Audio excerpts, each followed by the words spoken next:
Hello लोगोफोर बयखौबो गोदान आपडेट चेनेलाव फिन बरायफिनबाय गोदान भिडिअनि गेजेरजों आं दिनै नोंथांमोननो माखासे आपडेट भिडिअ लाना फैदों। नोंथांमोना भिडिअखौ फारसेनिफ्राय नायबानो जाबाय। भिडिअआ मानि सायाव जागोन नोंसोरो थाम्बनेल एबा टाइटेलाव नायनानै एसेब्लाबो हमनानै मोनखाबाय जानो हागौ दिनै भिडिअआ मानि सायाव जागोन। आं नोंथांमोननो माखासे आपडेट भिडिअ लानानै फैदों। बे भिडिअनि गेजेरजों गोबां आपडेट्सफोर मोनलांनो हागोन। नोंथांमोना नैबे भिडिअखौ फारसेनिफ्राय नायबानो जाबाय। नोंथांमोना बयबो मिथिखागौ जम्मु काश्मीराव मोनसे जाथाय जादोंमोन।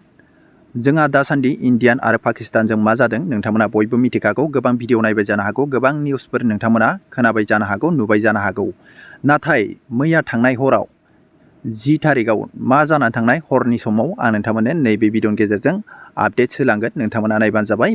बेयाव नोंथांमोना स्क्रिनाव नुदों अपारेशन सिन्दुर आपडेट्स। बेयाव नोंथांमोना अपारेशन सिन्दुर आपडेट्सनि बागै नोंथांमोना गासैबो मोनलांजोबगोन। मैयानि समाव मा जानाय आं नोंथांमोननो फारसेनिफ्राय खोन्थानानै होगोन आरो बेजों लोगोसे नोंथांमोना गुबुन गुबुन आपडेटबो मोनलांनो हागोन नैबे भिडिअनि गेजेरजों। बेनिफ्राय आं बेयावनो बुङो जायफ्रा गोदान आपडेट चेनेलाव दिनैसो फार्स्ट टाइम नोंथांमोना चेनेलखौ मोजां मोनोब्ला नोंथांमोना बिजिरनानै नोंथांमोना चेनेलखौ साबस्क्राइब खालामनो हागोन आरो बेफोरबायदिनो माखासे गोदान गोदान आपडेट्सफोरखौ नोंथांमोना मोनलांबाय थानो हागोन। अके लोगोफोर, अब्ला आं नोंथांमोननो खोन्थालांनोसै अपारेशन सिन्दुरनि आपडेट्सखौ। मैया 10 तारिखआव मैया सुनिबारमोन। बे समाव मोनाबिलि समाव मा जानानै थांनाय नोंथांमोननो नैबे भिडिअनि गेजेरजों फारसेनिफ्राय खोन्थागोन। नोंथांमोना नैबे भिडिअनि गेजेरजों फारसेनिफ्राय मोनलांगोन। अके लोगोफोर, अब्ला आं नोंथांमोननो खोन्थालांनोसै भिडिअखौ फारसेनिफ्राय नायबानो जाबाय। नायबानो जाबाय। आं बेयाव लिरनानै होनायनि गेजेरजों खोन्थालांगोन आपडेट हिसाबै मा लिरदों आं नोंथांमोननो फारसेनिफ्राय खोन्थानि। बेयाव नायबानो जाबाय। भारत आरो पाकिस्ताना मोन्नैबो हादोरनि रौनिया दैदेनगिरिफोरनि गेजेराव थोंजों सावरायनायनि उनाव 10 मे मैयामोन सुनिबार 10 मे बिनिफ्राय 2025 मायथाइयाव दावहा दोनथ'नो गनायथि जादोंमोन।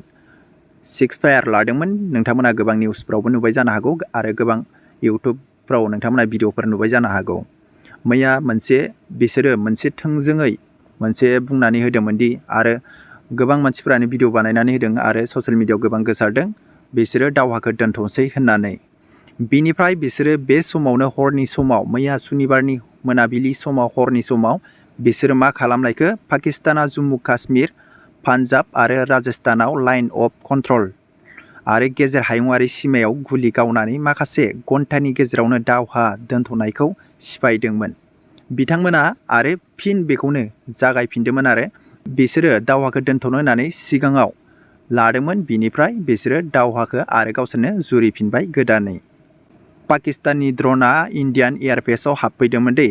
जोंनि भारतनि अख्रां लामायाव हाबदोंमोन, जायनि फिथाइ महरै गोबां सिमा ओनसोलफोराव बेफ्रुनाय आरो रैखाथि सांग्रांथि जादोंमोन। नाथाय माखासे निउस चेनेलफ्राव बेफोरबायदि फोसावदों मैयानि समाव जेबो गावग्लुं सुग्लुं जायाखै होननानै, नाथाय जादों दै। बेयाव नायबानो जाबाय जम्मु काश्मीर आरो पान्जाब राजस्थानाव जादों आरो बिनि अनगायैबो गुबुन गुबुनाव जाबावदों दै।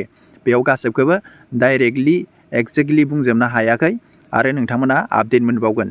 दिनै साननि गेजेराव नोंथांमोना आपडेटखौ मोनबावनो हागौ आरो बेयाव दंबावो नोंसोर बेयाव नायबावबानो जाबाय। भारतारि रैखाथि गोहोआ सिफायनायनि बेरेखायै खामानि मावदोंमोन, जेराव ड्र'नफोरखौ गावख्लायनायबो जादोंमोन। सोरखारा भारतारि ओनसोलाव आरो बेनि नोगोरारिफोरखौ रैखाथि होनो थाखाय गावसोरनि बावसोमनायखौ फिन खेबसे बुंफिनदोंमोन। बावैसो गोरोबथानि उनावबो भारतआ पाकिस्ताननि मावथायफोरनि सायाव गावनि गोसो बायनाय आरो जिंगाखौ फोरमायदोंमोन। माने बिसोरो मोनसे खोथा होनानै दोनखादोंमोन नालाय, बेयाव सिक्सफायार जाबाय, बन्द जाबाय, बेफोरबायदि जोङो जेबो दावहाखौ नांफिनला होननानै बुंनानै आरो बिसोरो रिटार्न नांफिननायनि गेजेराव जोंनि भारतनि मानसिफोरनि गोसोआव गोबां बेफोरबायदि दुखु फोरमायदों आरो जिंगा सिदों। बिथांमोननि बेफोरबायदि मोनसे डिसिसन लानानै बेफोरबायदि खामानि मावनायनि सायाव जोंनि भारतनि मानसिफोरा गोबां दुखु मोनदों आरो दुखु फोरमायदों। आरो दा गोबां मानसियानो साननो हागौ पाकिस्ताना सिक्सफायार लाखांनायनि उनाव मानो बेफोरबायदि मावफिनखो होननानै। आं नोंथांमोननो फारसेनिफ्राय नैबे आपडेटखौबो होलांनि। जेब्ला बिसोरो सिक्सफायार लायो बै लेखायाव जेबो साइन होआखै होननानै बुंदों, बेफोरबायदि फोसावदों। नोंथांमोना मोजाङै नायबानो जाबाय। माखासे निउस चेनेलफ्रावबो नोंथांमोना भिडिअ मोननो हागौ। दा बै जेब्ला सिक्सफायारनि बै लेखा बेयाव जेबो साइन सिगनेचार होनाय जायाखै होनना बुंदों। जेब्ला होआं जायो अब्लानो जोंनि बे इन्डियानाव एटेक खालामहरदों पाकिस्ताना। बेफोरबायदि माखासे गोसारनायखौ जों नुनो मोन्दों।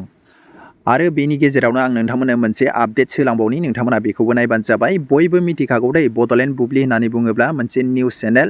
दा बे निउस चेनेलखौ FIR होबाय अदालगुरियाव होननानै खोनानो मोन्दों। माखासे बिथांमोना मोनसे पस्ट खालामदोंमोन दाख्लैबावै हाग्रामा महिलारिनि सायाव माखासे खोथा बुंनानै पस्ट खालामदोंमोन। दा बेखौ अदालगुरियाव बड'लेण्ड बुब्लिखौ FIR होबाय होननानै दा मिथिनो मोन्दों खौरांनि गेजेरजों। नोंथांमोनाबो नुबायबो जानो हागौ। आं नोंथांमोननो बे आपडेट्सखौबो होनानै होबाय। आरो माखासे निउस चेनेलफ्राव माखासे भिडिअ'आव बुंनानै होदों मैया 10 तारिखमोन, मैया 10 तारिखमोन, मैया मोनाबिलि समाव जानाय जाथाय। बे पाकिस्तान आरो इण्डियानजों माखासे जानाय जाथाय। मैया पाकिस्ताना जोंनि इण्डियानखौ गाग्लोबदों। बिनि सायाव माखासे भिडिअ'फ्राव बुंदों जेबो बेफोरबायदि गावग्लुं सुग्लुं जायाखै होननानै। नाथायबा बियो माखासेफ्रा ट्रुय नङा दै, माखासेफ्रा सैथो नङा। आं नोंथांमोननो आपडेट्सखौ होखाबाय। बेयावनो रोखा रोखा लिरनाय दङ मा जादों नोंथांमोननो फारसेनिफ्राय खोन्थानानै होखाबाय। आरो नोंथांमोना माखासे आपडेट्सखौ मोनलांबावगोन। दाहाय गोबां फैबावनो हागौ। आरो जोंनि इण्डियाना मा एटेक खालामहरफिनगोन बिनि सायावबो नोंथांमोना रिजाल्टखौ मोननो हागौ। नोंथांमोना नेनानै थाबानो जाबाय। जोंनि इण्डियाना माला एटेक खालामफिनगोन ना एटेक खालामखांबाय ना माबाय बेखौ नोंथांमोना दाहाय रिजाल्टखौ मोनगोन। आरो गाबोन समफोरनि गेजेरावबो माखासे एक्सन लानो हागौ। बिनि आपडेटखौबो नोंथांमोना मोननो हागोन। बेफोरबायदिनो माखासे आपडेट भिडिअ'फोरखौ नोंथांमोना नेनानै थाबानो जाबाय आरो नायलांबाय थाबानो जाबाय। अब्लानो नोंथांमोना माखासे इनफरमेसन आपडेटफोरखौ मोनलांबाय थानो हागोन फारसेनिफ्राय। अके लोगोफोर, दिनैनि भिडिअ'आ बेनो। आं नोंथांमोननो नैबे भिडिअ'नि गेजेरजों बेखौनो खोन्थानानै होबाय। नाथाय माखासे मानसिफ्रा बेफोरबायदिनो बुजिया। नोंथांमोना जानला मानला बेफोरबायदि निउसफोर नायनानै, जानला मानला भिडिअ'फोर नायनानै फोथायनानै बेफोरबायदि मानसिफोरनो खोन्थालायबायनो नाङा। माखासे जाम्बा जाम्बिखौ थगायनाय जायो। नोंथांमोना मोजाङै क्लियार भिडिअ'फोरखौ नायनानै होबानो जाबाय। दासान्दि गोबां बेफोरबायदिनिल' माखासे भिडिअ' गावलायनाय बायदिसिना फेक भिडिअ'फोरबो फैगासिनो दङ। बेफोरखौ लानानै माने जोङो जानला मानला ओरैनो मिथिया हसिया खोन्थालायबायनानै होनो नाङा आरो बेयावनो आं नोंथांमोननो खोन्थानि जायफोरनि मबाइलाव वाट्सएपआव बा नोंथांमोननि बेफोरबायदि मेसेज फैयो, मेसेजफोर SMS फैयो +92 बेफोरबायदि नाम्बार, बेफोरबायदि SMS फैयो, नोंथांमोना रिसिभ खालामनाङा। बेयो पाकिस्ताननि आरोना। माखासे बिसोरो स्केम बेफोरबायदि साइबार क्राइम बिसोरो खालामनो नागिरदों। नोंथांमोना बेफोरबायदि जानला मानला नोंथांमोना बेफोरबायदि +92 बेफोरबायदि फार्स्टआव ओंखारफैयोब्ला नोंथांमोना रिसिभ खालामनाङा। आरो नोंथांमोना बिसोरजों वाट्सएप जेबो अनलाइन बेफोरबायदि गेलेनो नाङा आरोना। आं नोंथांमोननो नैबे भिडिअ'नि गेजेरजों बेखौबो फोरमायहरबाय। नोंथांमोना गावबा गावनो सांग्राङै थाबानो जाबाय। दा माने बोथोरा जोबोद माने गाज्रि आरोना, दुंहाव थासारि। बिनि थाखायनो नोंथांमोना गावबा गावनो सांग्राङै मोजाङै थाबानो जाबाय।